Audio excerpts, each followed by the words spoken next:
الحمد لله رب العالمين والصلاة والسلام على سيد الأنبياء والمرسلين أما بعد فأعوذ بالله من الشيطان الرجيم بسم الله الرحمن الرحيم پڑھیے الصلاة والسلام عليك يا رسول الله وعلى آلك وأصحابك يا حبيب الله الصلاة والسلام عليك يا نبي الله وعلى آلك وأصحابك يا نور الله۔ آج ہم غیر ثلاثی مجرد کے مصادر کس وزن پہ آتے ہیں، کس طرح آتے ہیں اسے پڑھیں گے۔ نیز ثلاثی مجرد کے کتنے ابواب ہیں اور کون کون سے ہیں اسے بھی انشاءاللہ پڑھیں گے۔ ومصدر غیر الثلاثی یجیء علی سنن واحد الا فی کلم کلاما وفی قاتل قتالا وقتالا وفی تحمل تحمالا وفی زلزل زلزالا۔ اور غیر ثلاثی کے مصدر ایک ہی طریقے پر آتے ہیں۔ غیر ثلاثی مجرد کے مصادر ایک ہی طریقے پر آتے ہیں، الا فی کلم کلاما، مگر کلم کلاما۔ غیر ثلاثی مجرد کے مصادر ایک ہی طریقے پہ آتے ہیں، کیا مطلب؟ یعنی ان کے جو اوزان مقرر ہیں، جو ان کے خاص اوزان ہیں، اسی اوزان پر تمام مصادر آتے ہیں۔ جیسے باب افتعال ہے، باب افتعال کے جتنے بھی مصادر ہوں گے وہ افتعال کے وزن پر آئیں گے۔ اسی طرح باب استفعال ہے، اس باب سے جتنے بھی مصادر آئیں گے وہ تمام کے تمام استفعال کے وزن پر ہی ہوں گے۔ اسی طرح باب افعال ہے، اس باب سے بھی جتنے مصادر آئیں گے وہ بھی اسی وزن پر ہوں گے۔ یہ مطلب ہے کہ غیر ثلاثی مجرد کے ابواب ایک ہی طریقے پر آتے ہیں مگر کلم کلاما۔ کلم کلاما، یہ کلم باب تفعیل سے ہے۔ باب تفعیل کا مصدر تفعیل کے وزن پر آنا چاہیے، قیاس یہی ہے کہ وہ تفعیل کے وزن پر آتا، یعنی تکلیم ہوتا، تکلیمن، کلم تکلیمن، لیکن یہ کلامن جو آ رہا ہے یہ خلاف قیاس ہے۔ وفی قاتل قتالا وقتالا، اس طرح قاتل کا مصدر قتالا اور قتالا آنا یہ بھی اس کے اس طرح آتا ہے۔ قاتل میں تو اس کا قیاس یہ تھا کہ مقاتلہ آئے، کیونکہ قاتلہ یہ باب مفاعلہ سے ہے، تو قیاس یہی کہتا ہے اس کے مصدر کو مقاتلن کے وزن پر آنا چاہیے تھا، لیکن یہ قتالن اور قتالن کے وزن پر بھی آتا ہے۔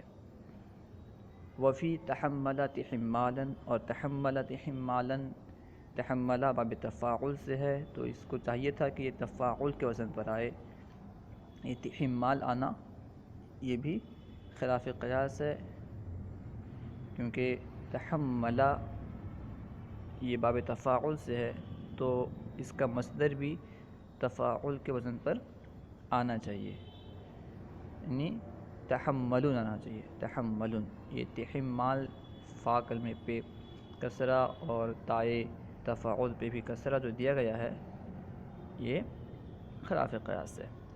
وفی زلزل زلزالا، اور زلزل زلزالا میں، زلزالا یہ زلزلہ کا مصدر جو آتا ہے یہ خلاف قیاس ہے، اس وجہ سے کہ زلزلہ رباعی مجرد ہے، رباعی ہے، تو قیاس یہ تھا کہ یہ زلزلتن کے وزن پر یعنی فعللتن کے وزن پر آتا، لیکن یہ زلزالن جو آ رہا ہے یہ خلاف قیاس ہے۔ اب یہاں سے ابواب کا بیان شروع کر رہے ہیں، کتنے ابواب ہیں۔ آج ہم ثلاثی مجرد کے ابواب پڑھیں گے، آپ کو بتائیں گے کہ ثلاثی مجرد کے کتنے ابواب ہیں، کل ابواب کتنے ہیں، اب بتا رہے ہیں سب۔ والافعال التي تشتق من المصدر وهي 35 بابا، اور وہ افعال جو مصدر سے، جن کو مصدر سے مشتق کیا جاتا ہے، وہ 35 باب ہیں۔ یہاں پہ تشتق اور تشتق دونوں، یعنی مجہول اور معروف دونوں پڑھ سکتے ہو، یعنی وہ افعال جو مصدر سے لیے جاتے ہیں وہ 35 ہیں، 35 باب ہیں۔ ستۃ للثلاثی المجرد، اس میں چھ ثلاثی مجرد کے لیے ہیں، 6 باب ثلاثی مجرد کے ہیں۔ یہاں پہ ثلاثی مجرد سے مراد، ثلاثی مجرد جو مصنف نے کہا ہے، اس کا مطلب یہ ہے جس کے ماضی میں 3 حروف اصلی ہوں، جس کے ماضی میں 3 حروف اصلی ہوں وہ ثلاثی مجرد کہلائے گا، وہ یہاں مراد ہے۔ اور ثلاثی مجرد کو مصنف نے مقدم کیا، رباعی کو بیان پہ مقدم نہیں کیا، اسی طرح ثلاثی مزید فی کو بھی مقدم نہیں کیا۔ اس کی وجہ یہ ہے کہ کیونکہ ثلاثی مجرد میں تمام حروف اصلی ہوتے ہیں، اور اصل حروف جو ہوتے ہیں یہ مقدم ہونے کا تقاضا کرتے ہیں، اسی وجہ سے مصنف نے ثلاثی مجرد کو مقدم کیا۔ یہاں پہ ثلاثی مجرد کے فا کلمے میں فتحہ دیا جاتا ہے، ثلاثی مجرد کے فا کلمے میں فتحہ دیا گیا۔ کیوں دیا گیا فتحہ؟ ساکن کیوں نہیں کیا گیا، یا کوئی اور حرکت کیوں نہیں دی گئی؟ اولاً تو ساکن اس لیے نہیں کیا گیا کہ اگر ہم فا کلمہ کو ساکن کرتے تو ابتدا بالسکون لازم آتا، یعنی ساکن سے ابتدا کرنا، ساکن سے شروع کرنا لازم آتا، جو کہ محال ہے۔ ساکن سے آپ شروع کیسے کر پائیں گے؟ ساکن حرف کو آپ کس طرح پڑھیں گے؟ ابتدا بالساکن محال ہے، اس وجہ سے ہم نے اس کو حرکت دیا۔ جب ہم نے حرکت دی تو ہم نے فتحہ ہی دی، اس کے علاوہ ضمہ یا کسرہ نہیں دی۔ اس کی وجہ یہ ہے کہ ضمہ اور کسرہ یہ ثقیل ہیں، ضمہ اور کسرہ یہ ثقیل ہیں، اور ثقیل سے ابتدا کرنا یہ دشوار ہوتا ہے، مشکل ہوتا ہے، اسی وجہ سے ہم نے فتحہ دیا، جو کہ اخف الحرکات ہے۔ تمام حرکات میں جو سب سے خفی ہے ہم نے اس کو دے دیا، یعنی فتحہ ہم نے فا کلمہ کو دے دیا۔ اور تینوں حروف، تین عین کلمے کا ہم نے، عین کلمے کو ہم نے حروف کے مختلف ہونے کے لیے اس کو اعتبار کیا، یعنی عین کلمے میں حروف جو حرکات ہیں، کبھی ضمہ آتا ہے، کبھی فتحہ آتا ہے، کبھی کسرہ آتا ہے۔ عین کلمے کا ہم نے اعتبار کیا حرکت کے مختلف ہونے کے لیے، حرکت کے مختلف ہونے کے لیے ہم نے عین کلمے کا اعتبار کیا، عین کلمے کو چنا، اس لیے کہ لام کلمے کو اگر ہم چنتے، لام کلمے کو ہم اس کا اعتبار ہی نہیں کر سکتے، اس لیے کہ لام کلمہ یہ محل تغییر ہے، لام کلمہ یہ محل تغییر ہے، اس لیے ہم اس کو اختیار نہیں کر سکتے، تو ہم نے اس کو یعنی عین کلمے کو اختیار کیا۔ اور عین کلمے کو ہم نے ساکن نہیں کیا، عین کلمے کو ساکن بھی کر سکتے تھے، ہم نے عین کلمے کو ساکن نہیں کیا۔ کیوں ساکن نہیں کیا؟ اس لیے کہ اگر ہم عین کلمے کو ساکن کر دیتے تو جب ماضی کے ساتھ ضمیر مرفوع متصل ہوتی تو اس وقت اجتماعی ساکناً لازم آتا، جیسے ضربتو یا ضربتا، ضربتی۔ یہاں پہ ضربتو میں جو ہے نا با کو ساکن کیا گیا ہے، کیوں؟ ضمیر کے متصل ہونے کی وجہ سے۔ اگر ہم عین کلمے کو بھی ساکن کر دیتے، یعنی ضربہ فعل میں جو عین کلمہ را ہے اس کو بھی اگر ہم ساکن کرتے تو اجتماع ساکنین لازم آتا، را اور با دونوں کا ساکن ہونا لازم آتا، یعنی عین کلمہ اور لام کلمہ دونوں کا ساکن ہونا لازم تھا، اس لیے ہم نے اسے ساکن نہیں کیا، اور ہم نے اس میں تینوں حرکتوں کا اعتبار کیا۔ اس میں تینوں حرکت آتے ہیں۔ جب اس میں تینوں حرکت آتے ہیں تو تین صیغے ہو گئے یہ، فعلا، فعولا اور فعیلا۔ نیز اسی طرح ہم نے مضارع کے فا کلمے کو ہم نے ساکن کیا۔ مضارع میں جو فا کلمہ ہوتا ہے اس کو ہم ساکن کر دیا ہم نے اسے۔ کیوں؟ اس لیے کہ اگر ہم مضارع کے فا کلمے کو ساکن نہیں کرتے، اس کو اگر ہم حرکت دیتے تو پے در پہ لگاتار 4 حرکت کا آنا لازم آتا، جو کہ دشوار ہے۔ اس لیے ہم نے فا کلمے کو ساکن کر دیا۔ پھر سوال ہوگا کہ آپ نے فا کلمے ہی کو ساکن کیوں کیا؟ آپ نے فا کلمے ہی کو ساکن کیوں کیا؟ اگر آپ کو ساکن کرنا ہی تھا تو عین کلمے کو ساکن کر دیتے، آپ نے فا کلمے کو ساکن کیوں کیا؟ تو عرض یہ ہے، اگر ہم عین کلمے کو ساکن کر دیتے، جب جوازم میں مضارع فعل مضارع میں داخل ہوتے، جوازم مضارع یعنی جو مضارع کو جزم دینے والے حروف ہیں، جب وہ مضارع میں داخل ہوتے تو اجتماع ساکنہ لازم آتا۔ کیسے؟ کیونکہ جب یہ فعل مضارع میں داخل ہوں گے تو مضارع کے آخری حرف کو ساکن کر دیں گے، جزم دے دیں گے، اور اس سے پہلے جو عین ہے وہ پہلے سے ساکن ہے، اگر ہم ساکن کہتے تو ساکن ہوتا، تو اس طرح اجتماع ساکنین لازم آتا، جو کہ درست نہیں ہے، صحیح نہیں ہے۔ اسی وجہ سے ہم نے اسے عین کلمے کو حرکت دیا، اور اس میں بھی تینوں حرکتوں کا اعتبار کیا۔ لام کلمے میں ہم نے حرکت کا اعتبار اس لیے نہیں کیا کہ وہ محل تغییر ہے۔ اور اس طرح مضارع کے بھی 3 صیغے ہو گئے، یفعلو، یفعلو اور یفعلو۔ اس طرح مضارع کے بھی 3 صیغے ہو گئے۔ تو جب ہم 3 کو 3 سے ضرب دیں گے تو کل 9 صیغے ہو جائیں گے۔ ہم نے 3 کو 3 سے ضرب دیا تو 9 صیغے ہو گئے۔ ماضی مفتوح العین اور مضارع میں عین کلمے کی تینوں حرکت کے ساتھ، یعنی فعل، یفعل، فعل، یفعل، فعل، یفعل، یہ 3 صیغے بن گئے۔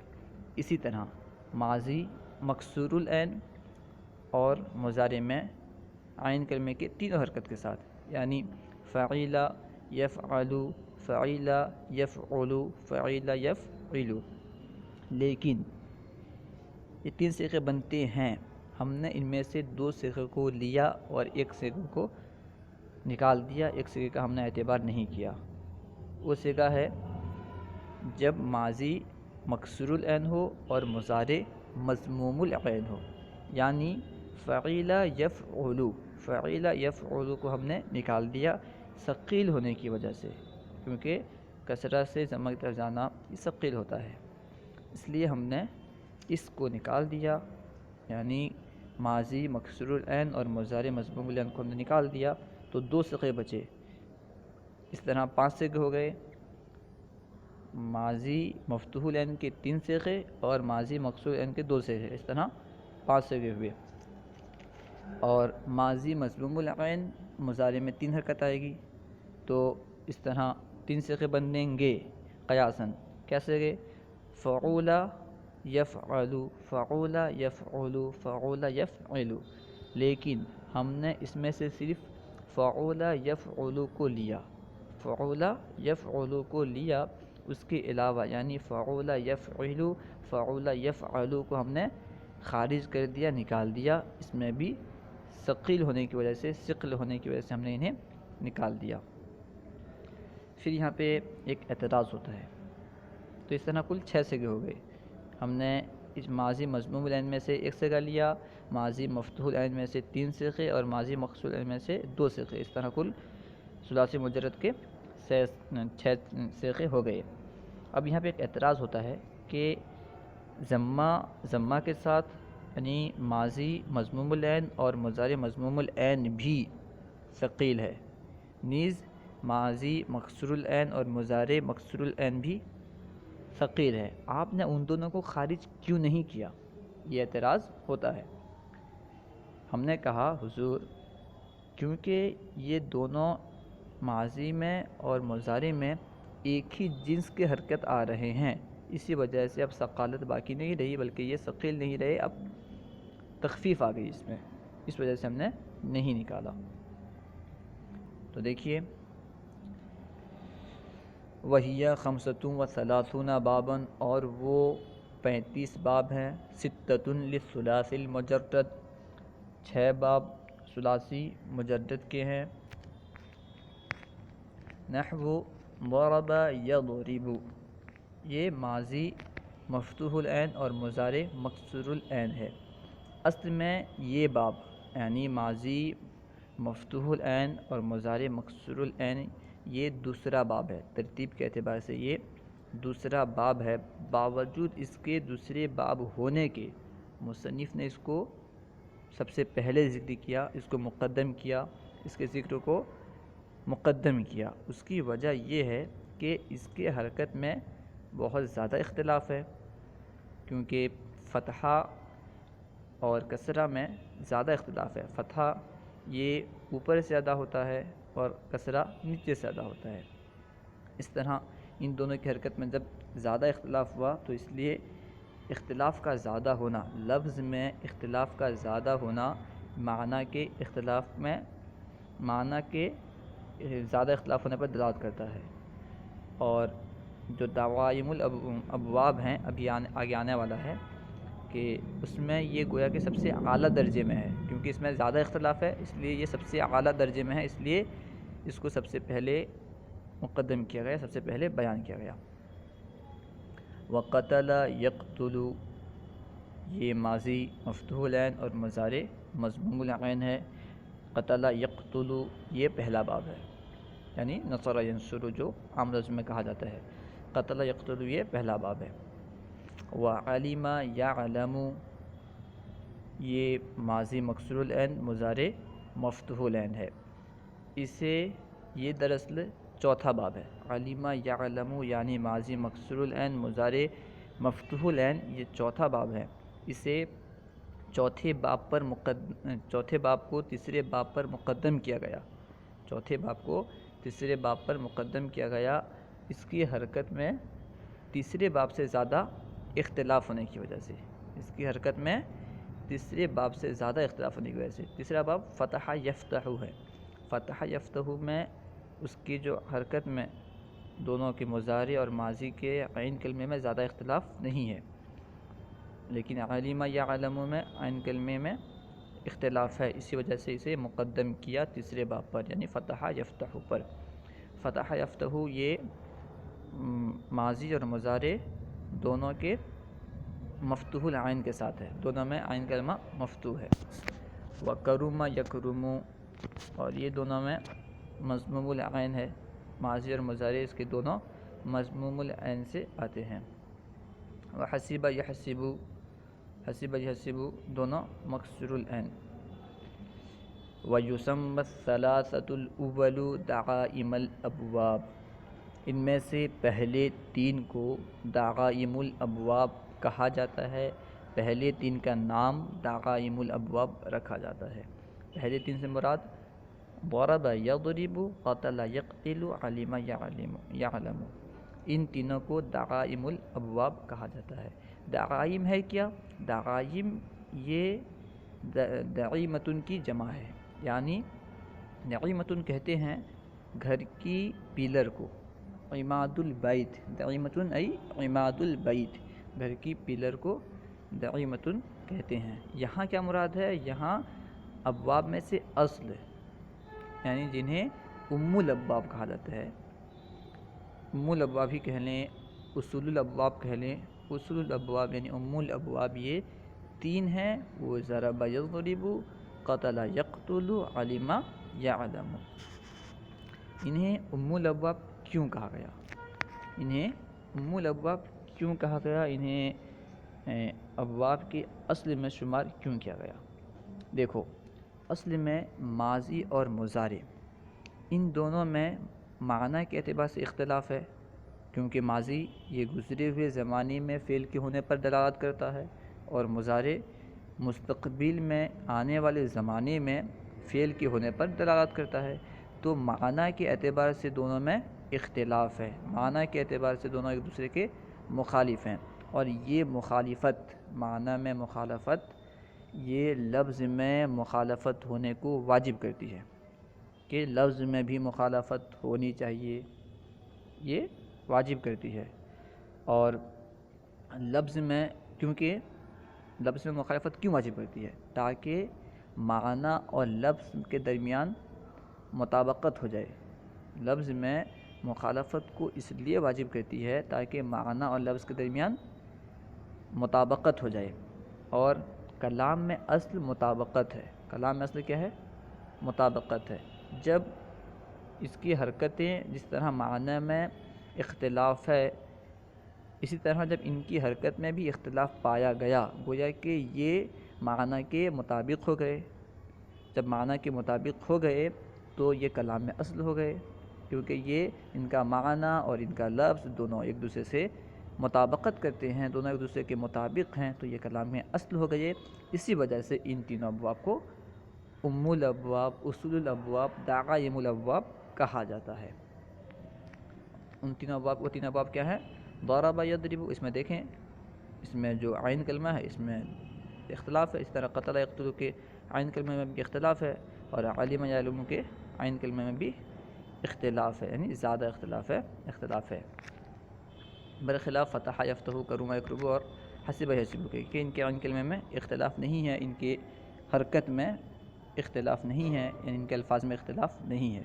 جب اختلاف نہیں ہے تو یہ معنی کے اختلاف کے مطابق نہیں ہوئے، جب مطابق نہیں ہوئے تو یہ کلام میں اصل نہیں ہوئے، اس لیے انہیں مؤخر کیا گیا، انہیں فروع الابواب سے تعبیر کیا جاتا ہے۔ ہاں، وَيُسَمَّى الثَّلَاثَةُ الْأُوَّلُ دَعَائِمَ الْأَبْوَابِ، اور پہلے تین کو دعائم الابواب کا نام رکھا جاتا ہے، دعائم الابواب کہا جاتا ہے۔ کیوں کہا جاتا ہے دعائم الابواب؟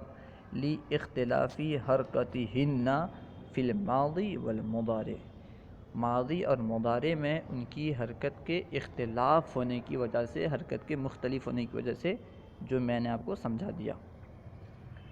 وَكَثْرَتِهِنَّ، اور دوسری دلیل کیوں اسے دعائم الابواب کہا جاتا ہے پہلے تین ابواب کو، ان کے کثرت سے استعمال ہونے کی وجہ سے، کثرت سے وہ آتے ہیں۔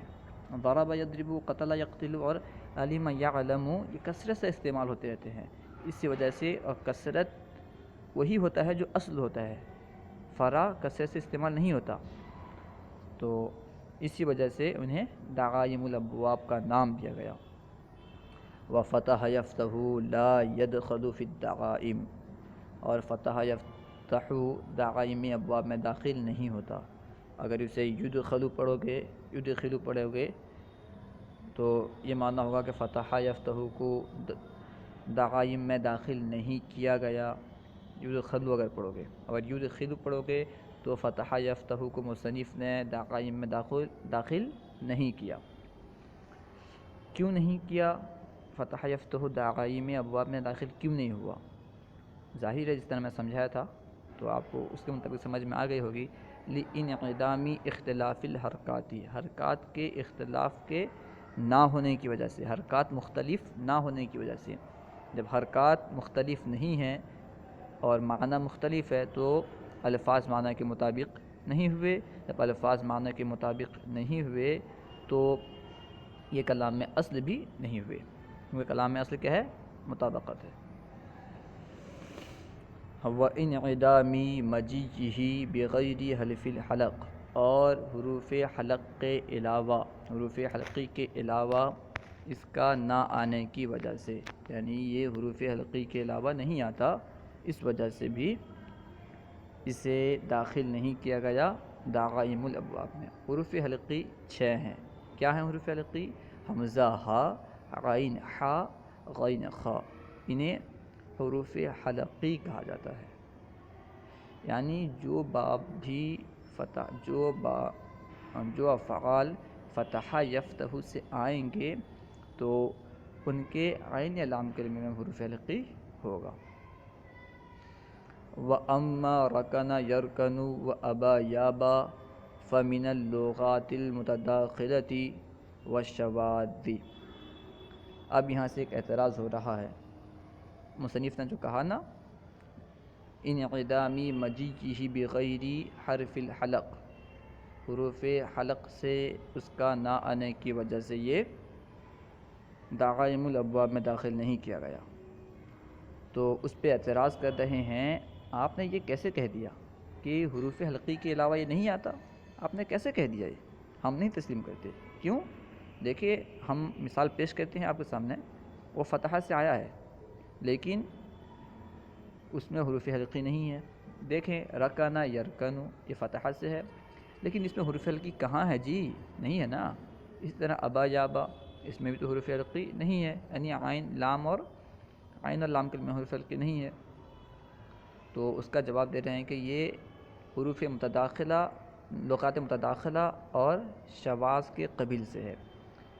یہاں پہ لف و نثر مرتب کے ترتیب سے یہ عبارت ہے، یعنی رکنا یرکنو یہ لغات متداخلہ میں سے ہے، اس قبیل سے ہے، اور ابا یابا یہ شواذ ہے، شواذ کے قبیل سے ہے۔ لغات متداخلہ ہے کیا؟ لغات متداخلہ کسے کہتے ہیں؟ یعنی دو باب کو ایک دوسرے میں داخل کر دیا گیا۔ یہاں پہ رکنا جو ہے یہ نصرہ سے لیا گیا ہے، نصرہ سے ماضی کے صیغے کو لیا گیا رکنا ہوا، اور سمعہ سے مضارع کو صیغے کو لیا گیا تو یرکن ہوا۔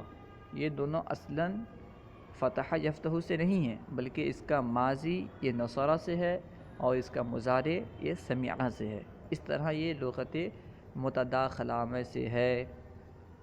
تو آپ جو مثال پیش کی ہیں یہ درست نہیں ہے۔ اسی طرح جو ابا یابا یہ شواذ کے قبیل سے ہے، یعنی یہ شاذ ہے، اس کا آنا یہ شاذ ہے۔ آپ پڑھے ہوں گے کہیں پہ شاذ آتا ہے، کہیں پہ نادر آتا ہے، کہیں پہ شاذ استعمال کرتے ہیں، کہیں پہ نادر کہتے ہیں۔ تو ان دونوں میں فرق کیا ہے؟ شاذ اور نادر میں فرق کیا ہے؟ نادر بھی کہہ سکتے تھے، نوادر کیوں نہیں کہا؟ شاذ ہی کیوں کہا؟ شواذ کیوں کہا؟ دراصل ان دونوں کے درمیان کچھ فرق ہے۔ فرق یہ ہے شاذ جو ہوتا ہے یہ مخالف قیاس ہوتا ہے، قیاس کے مخالف ہوتا ہے، اس کے قیاس کے مخالف ہونے کی وجہ سے یہ کم آتا ہے، اور نادر جو ہوتا ہے یہ قیاس کے مطابق ہوتا ہے، باوجود قیاس کے مطابق ہونے کے کم استعمال ہو، کم آئے تو اسے نادر کہتے ہیں، نوادر کہا جاتا ہے۔ وَأَمَّا بَقَا يَبْقَا وَفَنَا يَفْنَا وَقَلَا يَقْلَا فَلُغَاتُ بَنِي تَيْ قَدْ فَرُّوا مِنَ الْكَسْرَةِ إِلَى الْفَتْحَةِ۔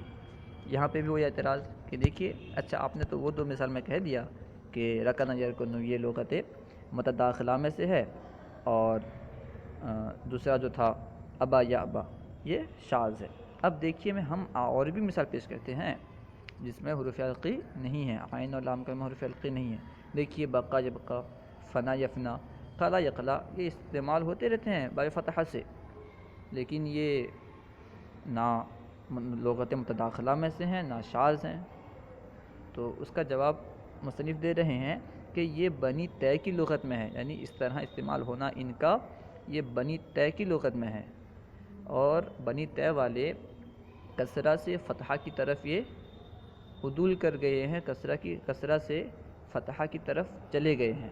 ان کے لغت میں یا ما قبل کسرہ ثقیل ہوتا ہے، بنی طے کے نزدیک یا ما قبل کسرہ یہ ثقیل ہوتا ہے، جس کی وجہ سے بنی طے کسرہ سے فتحہ کی طرف چلے گئے۔ جب کسرہ سے فتحہ کی طرف چلے گئے تو یہ باب فتحہ سے ہو گیا، لیکن حقیقت میں باب فتحہ سے نہیں ہے، اس کے مثل ہو گیا۔ وَكَرُمَ يَكْرُمُ لَا يَدْخُلُ فِي الدَّعَائِمِ، اور کرم یکرم یہ دعائم ابواب میں داخل نہیں ہوا، لِأَنَّهُ لَا يَجِيءُ إِلَّا مِنَ التَّبَايُعِ وَالنُّعُودِ، یہاں سے داخل نہ ہونے کی علت بتا رہے ہیں، اس لیے کہ کرم یکرم کا باب نہیں آتا، یہ باب نہیں آتا مگر تبایع سے۔ تبایع سے مراد کیا ہے؟ ان افعال، اس باب سے وہی افعال آتے ہیں جو افعال تبعیہ ہوتے ہیں، جو افعال تبعیہ ہوتے ہیں، تبعیت پر دلالت کرنے والے ہوتے ہیں، یعنی غیر اختیاری افعال اس سے آتے ہیں، جیسے کہ حسن اور حسن وغیرہ، اس طرح سخی ہونا، یہ کیا ہیں؟ یہ افعال تبعیہ ہیں، انہیں پیدا کیا گیا ہے، یہ انسان کے ساتھ لازم ہوتے ہیں۔ اس طرح نعود کہتے ہیں جو لازم ہو، نعود کہتے ہیں دیکھیے تبعیہ کہتے ہیں وہ افعال کو جو طبیعت کے چاہنے کی وجہ سے ہو، جیسا کہ حسن اور سخاوت کرنا وغیرہ، اور نعود کہتے ہیں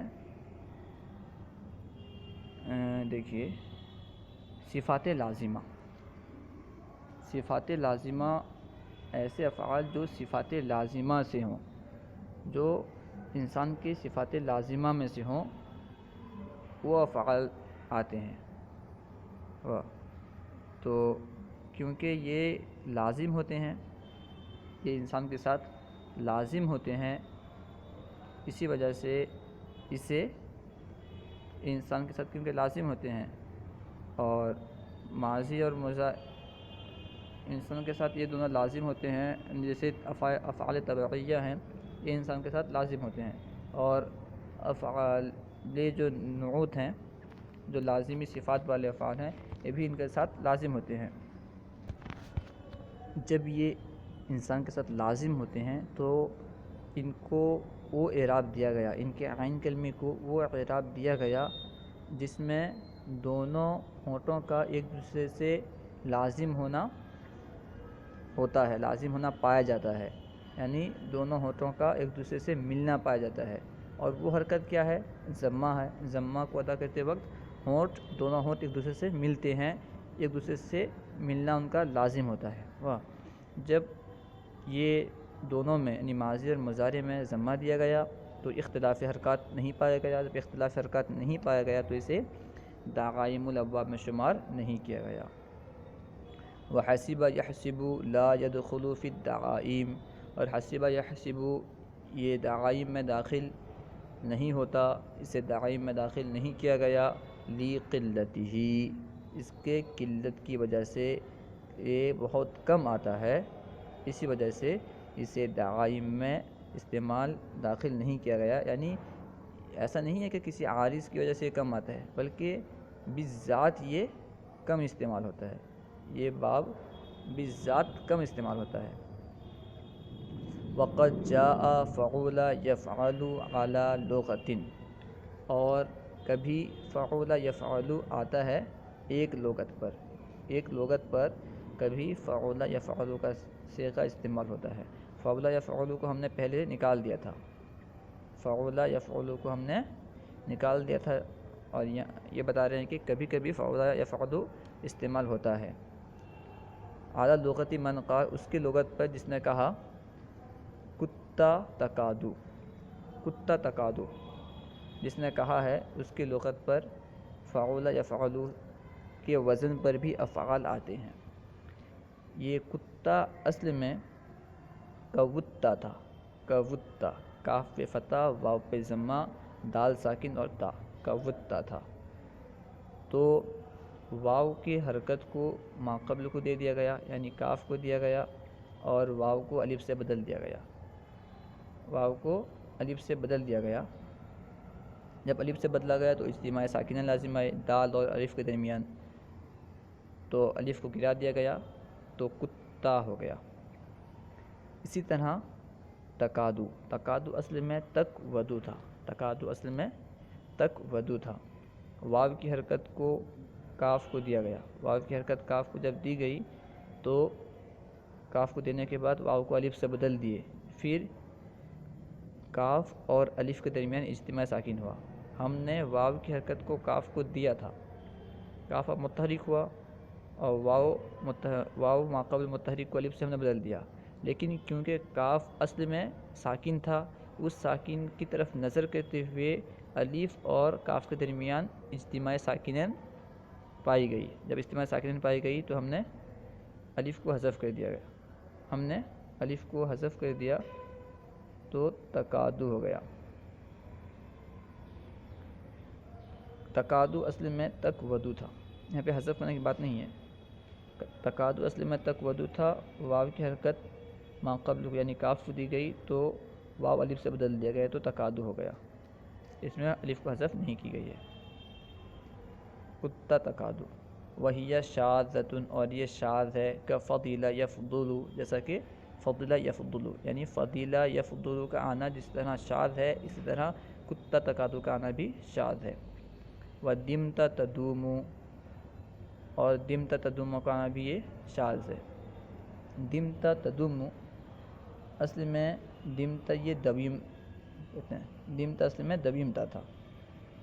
تو واو متحرک ما قبل مفتوح کو الف سے بدلا تو واو الف سے بدل گیا اور واو اور میم کے درمیان اجتماع ساکنہ لازم آیا تو واو کو ہم نے حذف کر دیا، یعنی الف کو ہم نے حذف کر دیا تو دمتا ہو گیا. واو اور دیکھو یہ دمتا اصل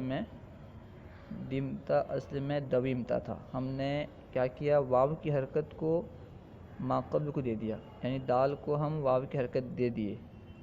جب دال کو ہم واو کی حرکت دے دیے تو دال پہ کسر آ گیا اور واو کو ہم الف سے بدل دیے، کیونکہ دال پہ اصل کیا تھا، فتحہ تھا. اس کی طرف نظر کرتے ہوئے ہم نے الف سے بدلا. تو اب میم اور الف کے درمیان اجتماع ساکنین ہوا. تو ہم نے الف کو گرا دیا تو اب یہ دمتا رہ گیا. سمجھ میں آیا؟ دمتا اصل میں دویمتا تھا. دال کو واو کی حرکت کو ہم نے دال کو دے دیا تو دال پہ کسرہ ہو گیا، یعنی دال پہ کسرہ ہو گیا. اور کیونکہ دال پر اصلاً اس کی اصل کے اعتبار سے کیا تھا، فتحہ تھا، اس لیے ہم نے واو کو الف سے بدلا. تو اب الف اور میم کے درمیان اجتماع ساکنین ہوا تو ہم نے الف کو گرا دیا تو اب یہ دمتا رہ گیا. صلو علی الحبیب صلی اللہ تعالی علی محمد.